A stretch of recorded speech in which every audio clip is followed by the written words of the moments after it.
குறைகள் காணப்பட்டாலும் பரிசுத்த தேவன் ஒவ்வொரு நாளும் நம்மை பரிசுத்தவான்களாய் பரிசுத்த வாட்டிகளாய் மாற்றிக் கொண்டிருக்கிறார்.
வெளிப்படுத்துதல் 2ஆம் அதிகாரம் 7ஆம் வசனம் எல்லாத்துக்கும் தெரிந்த வசனம் தான்.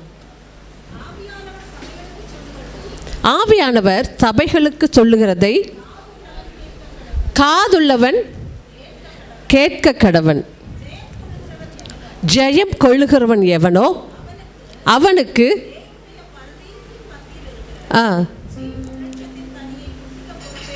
ஜீவ விருட்சத்தின் கனியை புசிக்க கொடுப்பேன் என்று எழுது.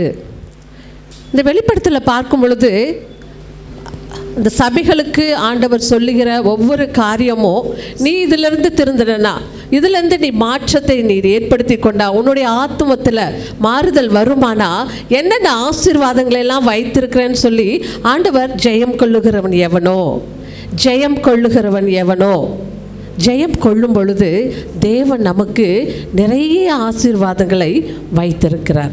அதில் முதல் ஆசீர்வாதம் என்ன? ஜெயம் கொள்ளுகிறவன் எவனோ தேவனுடைய பரதீசின் மத்தியில் இருக்கிற தேவனுடைய பரதீசின் மத்தியில் இருக்கிற ஜீவ விருட்சத்தின் கனியை புசிக்க கொடுப்பேன். அப்போ இதை நம்ம புசிக்கணும், நம்ம ஆண்டவரோட இருக்கணும், அவருடைய நித்திய வாழ்வில் நம்ம பங்கு கொள்ளணும்னா நம்ம இந்த உலகத்தில் பார்க்கும் பொழுது எத்தனையோ காரியங்கள் ஆண்டவருக்குள்ளே நெருங்க விடாதபடிக்கு எத்தனையோ காரியங்கள் வருகிறத நம்ம பார்க்குறோம். இன்றைக்கி பார்த்திங்கன்னா வாலிப பிள்ளைகளுக்கு இருக்கிற காரியங்களை காட்டிலும் அந்த 40 இயர்ஸ்க்கு மேலே 40 வயதுக்கு மேலே இருக்கிறவங்களுக்கு தான் நிறைய என்ன இருக்கான், பாவங்கள் அவங்களுக்கு ரொம்ப க்ளோஸாக இருக்கான். காரணம் என்ன? மீடியாவும் இந்த செல்ஃபோனில் பார்த்தீங்கன்னா எத்தனையோ காரியங்கள் தவறுவதற்கு ஏதுவாய் அமைந்து கொண்டு இருக்கிறது. ஆண்டவர் சொல்லுகிறாரு, நீ ஜெயம் கொள்ளணுமா, நீ ஜெயம் கொண்டு என்னோடு கூட எங்கே இருக்கணும்னு எதிர்பார்க்குறார் ஆண்டவர்? பரதீசில் இருக்க. பரதீசத்தில் நம்ம இருக்கணும் அப்படின்னு சொல்லி ஆண்டவர் எதிர்பார்க்கிறார். நம்ம அப்படி செய்யணும், நம்ம ஆண்டவரோடு நெருங்கி இருந்தால் மாத்திரம் எப்படியெல்லாம் நம்ம நடக்கணும் என்று சொல்லி பார்க்கும் பொழுது கலாத்தியர் 5ஆம் அதிகாரம், கலாத்தியர் 5ஆம் அதிகாரம் அந்த 22ஆம் வசனத்துல எடுத்து படிச்சு பாருங்களேன். ஆவியின் கனியோ அன்பு, சந்தோஷம், சமாதானம், நீடிய பொறுமை, தயவு, நற்குணம், விசுவாசம், சாந்தம், இச்சை அடக்கம், இப்படிப்பட்டவைகளுக்கு விரோதமான பிரமாணம் ஒன்றுமில்லை. ஆமா, ஆண்டவர் என்ன சொல்றாரு? அன்பு, சந்தோஷம், சமாதானம், நீடிய பொறுமை, தயவு, இந்த காரியங்கள் எல்லாம் நம்ம இடத்துல இருக்குதா? இந்த காரியம்லாம் இருக்கு. ஆனா என்ன வரல? பர்சன்டேஜ் அதிகமா இல்லை. ஆண்டவரை ஏற்றுக்கொண்ட ஒவ்வொருவருக்குள்ளேயும் இந்த காரியங்கள் எல்லாம் ஆண்டவர் வைத்திருக்கிறார். அவருடைய பிள்ளைகளாக இருக்கிற நாம அவருடைய குணாதிசயங்கள் ஒவ்வொன்றையும் நம்ம வைத்திருக்கிறோம். ஆனால் சூழ்நிலைன்னு வரும் பொழுது என்னவா மாறிடுறோம்? சூழ்நிலைக்கு தக்கவர்களாய் நாம் மாறிவிடுகிறோம். ஆண்டவர் இந்த வேலையில் சொல்கிறாரு, இந்த காரியங்கள் எல்லாம், இந்த அன்பு, சந்தோஷம், சமாதானம் இதெல்லாம் இருக்கும் பொழுது நம்மை ஆண்டவர் எப்படி பார்க்கிறாராம்? அவரை போல நம்மை பார்க்கிறாராம்.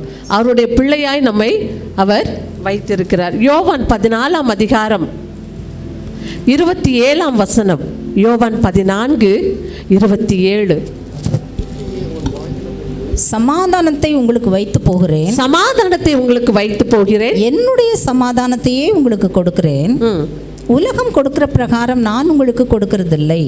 உங்கள் இருதயம் கலங்காமலும் பயப்படாமலும் இருப்பதாக. ஓகே. 23. இயேசு அவனுக்கு பிரதித்திரமாக, ஒருவன் என்னில் அன்பாயிருந்தால் அவன் என் வசனத்தை கைக்கொள்ளுவான். அவனில் என் பிதா அன்பாயிருப்பார். யார் அன்பாயிருப்பாரா? பிதா அன்பாயிருப்பார். எப்ப அன்பாயிருப்பாரா? வசனத்தை கைக்கொள்ளும் பொழுது. அப்ப ஆண்டவர் சொல்லுகிற வார்த்தையெல்லாம் இங்க என்ன? குணாதிசயங்கள்லாம் என்னது? அன்பு, சமாதானம். ஆமா, சரி, இந்த வசனத்தை முழுமையா படிச்சு முடிச்சிருங்களேன். அவனில் பிதா அன்பாயிருப்பார். நாங்கள் அவனிடத்தில் வந்து அவனோட வாசம் பண்ணுவோம். யாரோட வாசப்படுவாங்களா? நம்மோடு கூட வந்து வாசம் பண்ணுகிறவர்களாய் மாறிவிடுவார்களாம்.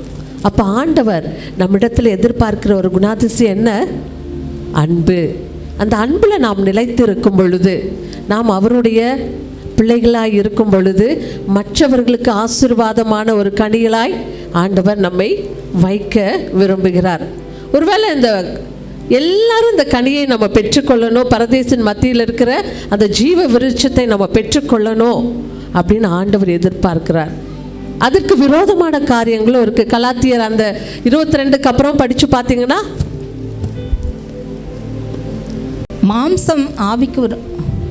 மாம்சத்தின் கிரியைகள் வெளியரங்கமாக இருக்கின்றன. அவையாவன விபச்சாரம், வேசித்தனம், அசுத்தம், காம விகாரம், விக்கிரக ஆராதனை, பில்லிசூனியம், பகைகள், விரோதங்கள், வைராக்கியங்கள், கோபங்கள், சண்டைகள், பிரிவினைகள், மார்க்கபேதங்கள், பொறாமைகள், கொலைகள், வெறிகள், களியாட்டுகள் முதலானவைகளே. இப்படிப்பட்டவைகளை செய்கிறவர்கள் தேவனுடைய ராஜ்யத்தை சுதந்தரிப்பதில்லை என்று முன்னே நான் சொன்னது போல இப்பொழுதும் உங்களுக்கு சொல்லுகிறேன். நம்ம என்னதான் நம்ம ஆலயத்துக்கு வந்து ஆடி பாடி மகிழ்ந்து ஆண்டவரை துதித்து எல்லாம் செஞ்சாலும் என்ன அன்பு இல்லாமல் மற்ற காரியங்கள் நமக்குள்ளாய் இருக்கும் பொழுது நம்மை பெற்றுக்கொள்ள முடியுமா? அந்த நித்திய வாழ்க்கைக்காகத்தான் நம்ம வாழ்ந்து கொண்டிருக்கிறோம். அப்படி தானே? யோசிச்சு பாருங்களேன். நமக்கு இங்கே இருக்கிற சிச்சுவேஷன், நமக்கு இங்கே இருக்கிற பாடுகள், வேதனைகள் பார்க்கும் பொழுது என்ன பண்ணிடலாம்? ஈஸியாக நம்ம உயிரை என்ன பண்ணிக்கலாம்? மாய்த்து கொள்ளலாமா இல்லையா? எத்தனையோ பேர் ஆண்டவரை அறியாதவர்கள் அதை தான் செஞ்சிட்ருக்காங்க. ஒரு செகண்டில் அவங்க யோசிக்கிறது வாழ்க்கையை அவங்களே முடித்து கொள்கிறார்கள். ஆனால் நமக்கு அப்படி இல்லை. நமக்கு எத்தனை கஷ்டம் வந்தாலும், எவ்வளவு கண்ணீர் இருந்தாலும், எவ்வளோ பாடுகள் வந்தாலும், நம்மை புரிந்து கொள்ளாத ஜனங்களாய் நமக்கு கூட இருக்கிறவர்கள் இருந்தாலும், ஒரே ஒரு காரணத்துக்காக மாத்திரம்தான் நம்ம என்ன பண்ணிகிட்ருக்கோம்? நீடிய பொறுமையுள்ளவர்களாய் நம்ம வாழ்ந்து கொண்டிருக்கிறோம். எதுக்காக? தேவன் நம்மை பார்க்கிறார், நம்மளுடைய கண்ணீர் எல்லாவற்றையும் பார்க்கிறார், நமக்கு நித்திய வாழ்க்கையை வச்சிருக்கிறாருன்ற ஒரு அனுபவத்தினால தான் நம்ம இங்கே உட்கார்ந்துட்ருக்கோம். அவங்களுக்கும் நமக்கும் உள்ள வித்தியாசமே என்னதான்? அது மாத்திரம்தான். ஆண்டவர் சொல்லுகிற காரியம் இதெல்லாம் நீ செய்யும் பொழுது, அன்பாய் நீ மற்றவர்களுக்கு விளங்கும் பொழுது, ஏழைகளுக்கு இறங்கும் பொழுது, மற்றவர்களிடத்தில் கணவன் ஒருவேளை உங்களுக்கு விரோதமாய் காரியங்கள் செய்கிறவர்களாக கூட இருக்கலாம், மனைவி உங்களுக்கு விரோதமாய் கூட ஏதாவது மற்றவர்களிடத்தில் பேசுகிறவர்களுக்கு ஒரு சிலர் இருக்கலாம். ஆண்டவர் சொல்லுகிற காரியம் எல்லாவற்றையும் மறந்துவிடு. தேவன் உங்களை மெய்யாகவே அவருடைய நித்திய வாழ்க்கைக்கு உங்களை அழைத்தவர் உண்மையுள்ளவராய் இருக்கிறார். ஒருவேளை மனுஷர்கள் மாறி போயிடலாம், எல்லாமே மாறலாம். ஆனால் உங்களை உண்டாக்கின தேவன் தாயின் கருவயிற்றில் உருவாவதற்கு முன்பே உங்களை பெயர் சொல்லி அழைத்து இந்நாள் வரைக்கும் நம்மை ஜீவித்து வழி நடத்தி நம்மை பாதுகாத்து நமக்கு மேன்மைகளை கொடுத்து நம்ம பெயரை பிரஸ்தாபப்படுத்தி வைத்திருக்கிற தேவன் உங்களுக்கு இதோடு விட்டுகிறக்கல்ல, நித்திய வாழ்வை நாம் சுதந்திரித்து கொள்கிறவர்களாய் நாம் மாறும்படிக்காய் தேவன் நம்மை அழைத்திருக்கிறார். அதை உணர்ந்தவர்களாய் நாம் வாழும் பொழுது எல்லா ஆசீர்வாதங்களையும் பெற்று நித்திய காலம் நினையாமல் போவானோ, சித்தம் இறங்கி தயவு செய்யானோ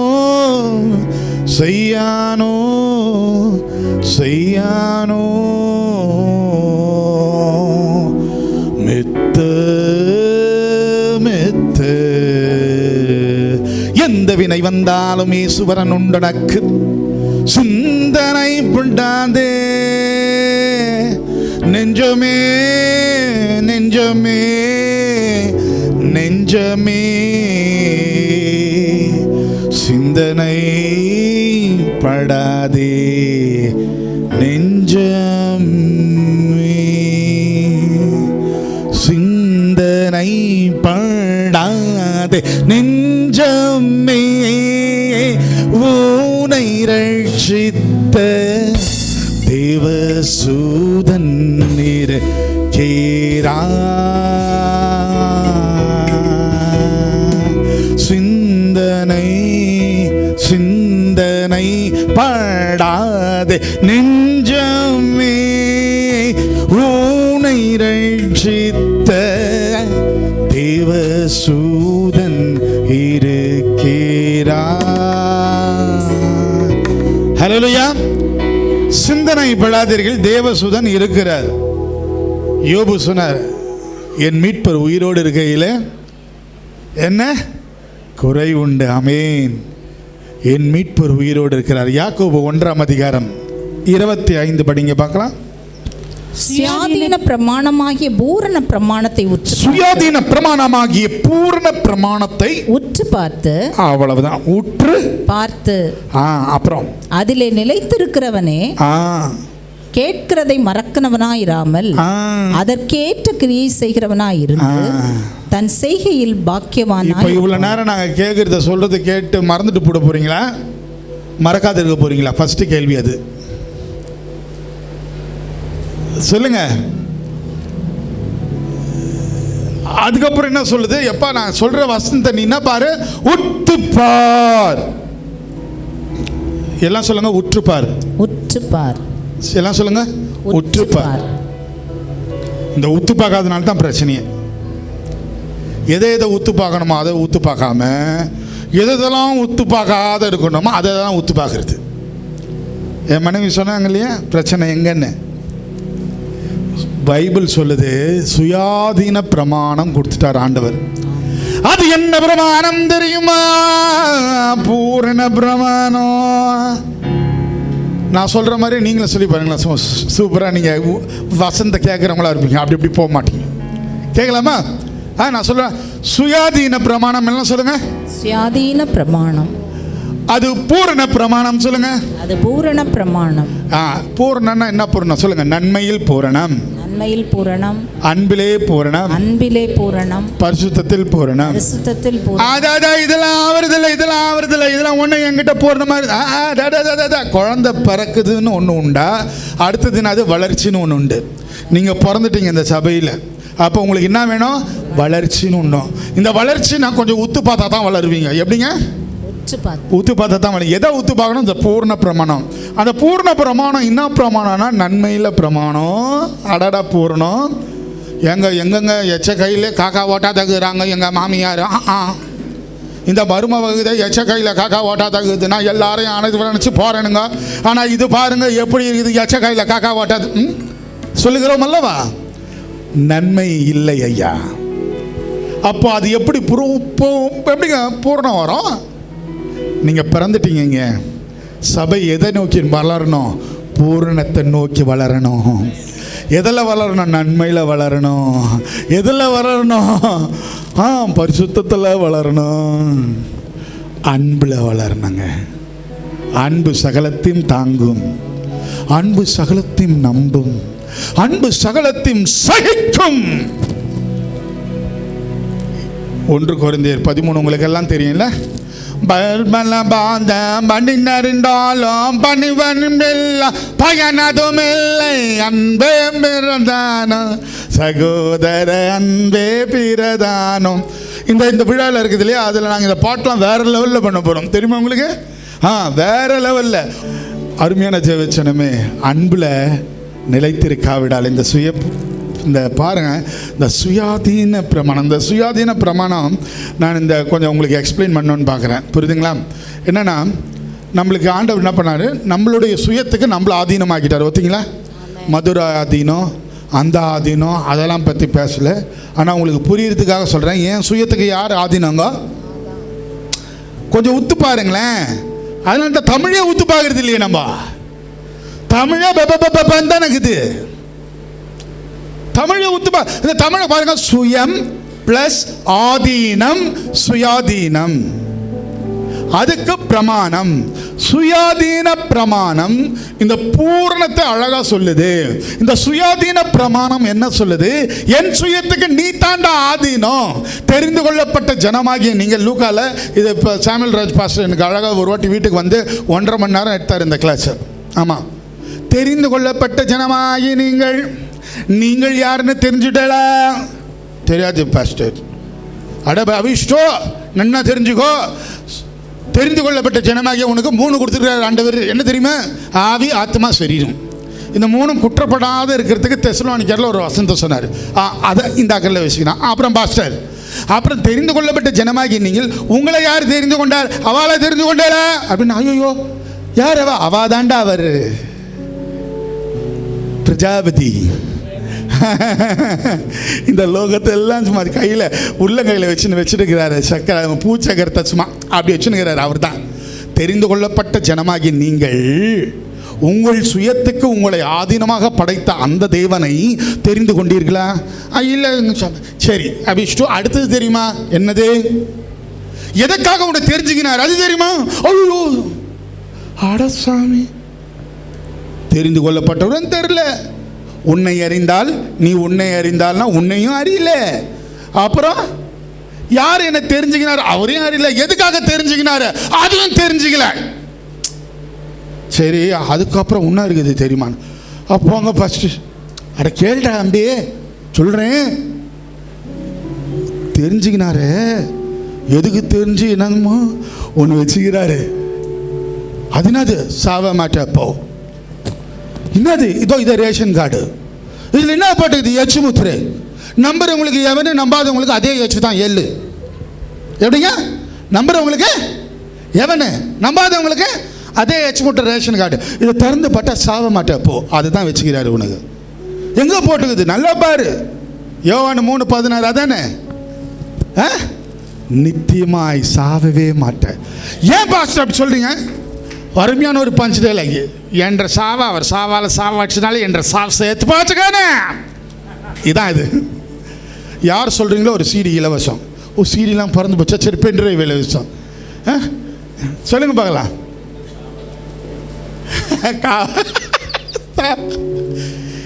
எல்லாம் சொல்கிறீங்களா? என் சாவை அவர் சாவால சாவடிச்சதால என் சாவு செத்து போச்சு. எவ்வளோ அழகான பஞ்ச் டைலாக்ல பிசாசு மூஞ்சி எட்டுன்னு வந்தால் பக்குன்னு ஒரு பஞ்ச் பட. அதான் இந்த சுயதீனம். கொஞ்சம் உத்து பார்த்தீங்கன்னா தெரியும் எல்லாம். எப்படிங்க? உத்து பார்த்தீங்கன்னா டபுளாக தெரியும். தெரியுமா உங்களுக்கு? ஆமாங்க, கொஞ்சம் உத்து பார்த்து பாருங்க, டபுளாக தெரியும். கர்த்தருடைய வார்த்தை எதிர்ப்பார் இல்லை ஒரு அர்த்தம். ஒருத்து பார்த்தா ஜூம் பண்ணி ஜூம்னு டபுள் கிளிக் பார்த்தா கர்த்தருடைய வார்த்தை எதிர்ப்பார் மாவன இல்லடா. ஐயோ, புரியுதுங்களா? ஒரே வார்த்தை தான், ரெண்டு அர்த்தம். கீர்த்தனையில் அப்படி எழுதியிருப்பாங்க. நம்பி வந்தேன் மேசையா, நான் நம்பி வந்தேனே. இதை நம்பால் வேற மாதிரி பாடுவாங்க. பாமல் அவ்வளோதான் ஹெல்ப் பண்ணிட்டு வந்த மாதிரி. நம்பி வந்தேன் மேசையா, நான் நம்பி அல்வா நீத சரி. அதில் என்ன பாருங்க, சனி சனி பனி சகரி மகரி பாடினாங்கல்ல, அந்த மாதிரி நீத சரி நீத வருதுங்களா, ஸ்வரமும் வந்துடும். ஆனால் அடுத்த நிதமும் உங்களை தொழுவதுதான் சரி என நம்பி வந்தேன். ஹல்லேலூயா. அதனால தான் சுயாதீன பிரமாணமாகிய இந்த பூரண பிரமாணத்தை கொஞ்சம் உத்து பார்த்தீங்கன்னா அதுலேருந்து பகவான் ஃபவுண்டன் மாதிரி வரும். அந்த ஃபவுண்டனை அப்படியே பாட்டாக பிடிச்சின்னு தான் எடுத்து கொடுக்குறோம் உங்களுக்கு. புரியுதுங்களா? கண்ணோடு கண்ணு பலபாவம் செஞ்சோன்னா அந்த கண்ணு மூஞ்சும் போது அதை பிடுங்கி போடே தயரத்தையா. அது எங்கே இருக்குது? வசனங்குது. உன் கண் உனக்கு வைக்கினால் ஒரு கண்ணு சொல்லுது, டேய் இதான் வயசு, இன்னும் சூப்பராக ஆப்போசிட் ஃபிகர் பாரு. நீ ஆம்பளையாக இருந்தால் பொம்பளையாக பாரு, நீ பொம்பளையாக இருந்தால் ஆம்பளையாக பாரு. இதெல்லாம் ஆப்போசிட் பிரமாணம். இந்த வயசில் பார்க்காம எந்த வயசில் பார்க்குறது? இது உடம்புக்குள்ளேயே உனக்கு போராடுறது. இது எல்லாம் தெரியும், ஆட்சி தூள் கலப்பண்ணும். இன்னொரு கண்ணு சொல்லுவோம், டேய் வேதத்தை பார்க்குற கண்ணுடா, இது ஒரிஜினல் கண்ணுடா, மற்றதெல்லாம் பொண்ணுடா. ஆமென். வேதத்தை பார்க்குற கண்ணு தான்.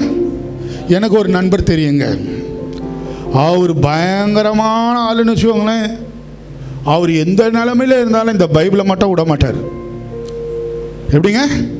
பைபிளை மட்டும் விட மாட்டார். அதனால் எப்படியோ போவேன் இந்த வாழ்க்கை. இந்த வேதத்தை மறந்தால் நான் உன்னை மறந்துடுவேன். இந்த வேதத்தை மறக்காமல் இருந்தால் சிறு வயதில் உன்னை தெரிந்து கொண்டேன், தூரம் போயின முன்னை. ஆமென். இப்போ ஒன்று தெரிஞ்சுக்கோங்களேன், ஒரு பர்ஃபெக்டான ஒரு மேன் இங்கே வந்து பர்ஃபெக்டாக பிரசங்கம் பண்ணுறது முடியாத காரியம். உண்மையாக சொல்லப்போனால் நான் தோத்துட்டேன்னு சொன்னேன் பார்த்தீங்களா, அந்த தோத்ததுலேருந்து நான் பிரசங்கம் பண்ணேன்னா இந்த புல்பிட்டு தான் என்னையும் புல் பண்ணிச்சு உலகத்தில் இருந்து. நான் பர்ஃபெக்டான ஒரு மேனாக இருந்து புல்பிட்டை நான் யூஸ் பண்ணலைங்க. புல்பிட்னா என்னன்னே தெரியாமல் இருக்கும்பொழுது, ஊழியானா என்னன்னே தெரியாத இருக்கும்பொழுது, ஒன்று மரியாதை இருக்கும்போது, சினிமா உலகத்தில் இருந்து பிரித்து எடுத்து தேவன் இந்த உலகத்தை தேவன் இந்த புல்பிட்டை எனக்கு கொடுத்தாரு. அருமையான மனைவியை கொடுத்தாரு, 3 குழந்தைகள் முத்தா கொடுத்தாரு. நீங்களே பார்க்குறீங்க. அதனால தான் நானும் என் வீட்டாரமோ என்றான் கர்த்தரையே சேவிப்போம். ஹல்லேலூயா, ஹல்லேலூயா, ஹல்லேலூயா, ஆமென். ரொம்ப ரொம்ப ரொம்ப சூப்பரான வசனம் இருக்குதுங்க. இந்த வசனத்தை சொல்ல பாருங்க. கொலோசியர் 1ஆம் அதிகாரம் 3ஆம் அதிகாரம் 16 படிங்களேன். கொலோசியர் 3, 16, 17, 18, 19 இதெல்லாம் கொஞ்சம் பார்த்துட்டு டப்புன்னு முடிக்க போகிறோம். கிறிஸ்துவின் வசனம் உங்களுக்குள்ளே சகல ஞானத்தோடும். இப்போ பார்த்தீங்களா, பூரணத்தை பார்த்தோம். இப்போ பாருங்க, சகல ஞானத்தோடு. அதுதான் இன்னைக்கு இல்லை. இந்த சகல ஞானம் இல்லாத இருக்கிறதுக்கு காரணம் கிறிஸ்துவின் வசனம் உங்களுக்குள்ளே இல்லாததுனால. லேசாகுது, அப்படி ஒன்று இப்படி ஒன்று. என் மனைவி சொன்னாங்க பார்த்தீங்களா, பெர்சன்டேஜ் கம்மியாகுது. என்னங்க பர்சன்டேஜ், அந்த பர்சன்டேஜ் அதிகமாகணும்னு தான் பரிபூர்ணமாக. இப்போ பூர்ணம் பார்த்தோம், இப்போ என்ன பார்க்கணும்? பரிபூர்ணம். Coming to the next point. இது என்னதுங்க? பரிபூரணமாக வாசமாக இருப்பதாக. சரி, அதுக்கு என்ன பண்ணணும்? படிங்க பார்க்கலாம். சங்கீதங்களினாலும் கீர்த்தனைகளினாலும். அடடடடடா, இப்போ பாருங்க, நல்ல வசனம் என்ன சொல்லுங்க? சங்கீதங்களினாலும் கீர்த்தனைகளினாலும் அப்புறம் ஞான பாட்டுகளினாலும் ஒருவருக்கொருவர் போதித்து புத்தி சொல்லிக்கொண்டு உங்கள் இருதயத்திலே கர்த்தரை பக்தியுடன் பாடி ஞானத்தை கொடுக்கிற பாட்டுகளினாலும். ஆமென். ஹல்லேலூயா. உங்க பிள்ளைங்க சத்தியத்தில் நடக்கிறாங்க, ஊழியம் செய்கிறாங்கன்னு காட்டிலும் வேற என்ன நல்ல செய்தி உங்களுக்கு வேணும்? சொல்லுங்க வேற. அதுக்கு தான் இந்த மாநாடு. ஒவ்வொரு குடும்பங்களையும், ஏன்னா சத்ரு இது எல்லாம் அந்த சுயாதீனமாகிய பூர்ணமா ஆப்போசிட்டா விளைவிச்சிடறான். ஏன் சுயத்துக்கு நான் தானே ஆதீனம்? கரெக்டு. ஆனால் எங்கே வரணும்? ஆண்டவர் உன்னை ரோபோட்டாவா படைச்சாரே, நல்லது செய்வேன் ரோபோட் வச்சுட்டான் அப்படி அவர் படைச்சாரு உங்களை. கனே செல்லம், நான் உன்னை பெத்த தாயிடா. அப்போ தாய்னா நான் என்ன செய்யணுமா? அம்மா வந்தாங்கன்னு வச்சுக்கோங்களேன், வேலையெல்லாம் முடிச்சுட்டு வராங்க, குழந்தைய பார்க்க ஓடோடி வராங்க வீட்டுக்கு. வீட்டில் எல்லாரும் பார்த்துப்பாங்க, தாத்தா பாட்டி சித்தப்பா சித்தி எல்லாரும் இருக்கிறாங்க. ஆனால் அந்த கதவு திறந்தவொடனே இந்த அம்மாவை பார்த்தவொடனே இந்த குழந்தை என்ன பண்ணும்? என்னங்க பண்ணும்? அது நடக்க கொடுத்துக்கு ஃபுல்லாக வராது. இருந்தாலும் எப்படி பண்ணும்? அல்லது இந்த தாய் வந்து, நான் பெற்றெடுத்த பிள்ளையே, உன்னை பெற்றெடுத்த காரணத்தினாலே நீ என்ன செய்ய வேண்டும்? அம்மா என்று என்னை ஓடி அழைந்து வந்து அழைக்கிறாயா பார் அப்படின்னு நிற்குது. அது ஆட்டோமேட்டிக்காக வரணுங்க. அதுதான் சுயாதீனம். அந்த சுயத்தை எல்லாத்தையும் படிச்சாரு. தேர் ஷால் பி லைட்னாரு, லைட் வந்துருச்சுங்க. தேர் ஷால் பி லண்ட்னாரு, லண்ட் வந்துருச்சு. There shall be sea and all that there இன்னாரு, எல்லாம் வந்துச்சா இல்லைங்க? நேஷனல் ஜியோகிராஃபியில் பார்க்குறீங்களா, டிஸ்கவரியில் என்னென்ன மாதிரி இருக்குது.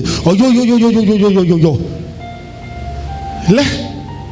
ஆனால் எல்லாத்தையும் படைத்த தேவன் அந்த சுயத்தை பார்த்து சொல்லவே இல்லைங்க, எனக்கு அது உள்ள இந்த அன்பு உருவாக கடவுதுன்னு. அது ஆட்டோமேட்டிக்காக உனக்கு என் மேலே வரணும்னு சொல்லி முடிச்சிட்டார். இன்னைக்கு அதுக்கு தான் பார்க்குறாரு. ஐயோ ஐயோ ஐயோ, யாருக்காவது பாருங்கதா?